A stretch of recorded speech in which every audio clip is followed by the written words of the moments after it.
I'm going to go over your review packet, probably one section at a time so you don't have to watch the whole answer video at one time. But try to focus on one problem at a time. So this is the square root function. Again, we just talked about parent functions that you have to have memorized. This is shifted to the right one because the minus 1 is inside the quote-unquote parentheses, and then it goes up 3. So the domain becomes 1 to infinity, the range is 3 to infinity, and remember, infinity is always exclusive, and here, because this function you can have 1 as a member of the domain because the square root of 0 is 0, it's included, and you can have 3 as a member of the range because if x is 1, then this function has a value of 3. So over here, this negative tells you it's going to dump water. This positive tells you it moved left 3, up 4. So this is what the graph looks like. Domain is all real numbers. Range is negative infinity to 4. The negative infinity always goes on the left and always has a parentheses. The 4 is inclusive because you can have a value of 4 in the range. I will tell you the only time you're going to have restrictions on the domain in math is when you have a log function, a square root function, or a fraction. Otherwise, the domain is always going to be all real numbers, or the trig functions that were described before. Okay, here we go with negative 3 to the x. It's an exponential.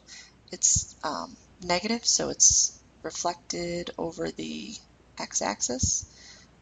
It's asymptotic to the x-axis. It goes through the point 0, negative 1, as opposed to 0, 1.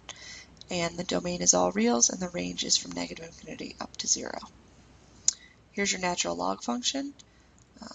Goes through the point 1, 0, because the ln of 1 is 0. It's asymptotic to the y-axis. The range is negative infinity to infinity. The domain is 0 to infinity, not including 0 because it's asymptotic to the y-axis. And hopefully we all know that the y-axis has an equation of x equals 0. That's why the domain is 0 to infinity. Here we have cosine x from negative pi to pi. So it looks, or negative pi to 2 pi, I'm sorry. So it looks like this. Your domain is only negative pi to 2 pi because it's given. And then your range is negative 1 to 1 inclusive. 1 over x is one of your parent functions, and the domain is negative infinity to 0 exclusive, union 0 to infinity exclusive. The negative cubed root of x, now I told you didn't really have to know the cubed root, which you really don't, but it does look like this, and then when it becomes negative it reflects in the x-axis, so it comes down like this. Domain is anything because you can take the cubed root of a negative number, that's fine, so domain is all reals. And the range goes from negative infinity to infinity. Here's your tangent function from negative 2 pi to 2 pi. It's one of my better pieces of artwork, I think. And again, the range is all real, and this domain is not correct. It should be excluding multiples of pi over 2. So we'll say negative 2 pi to 2 pi, excluding n pi over 2, where n is a real number.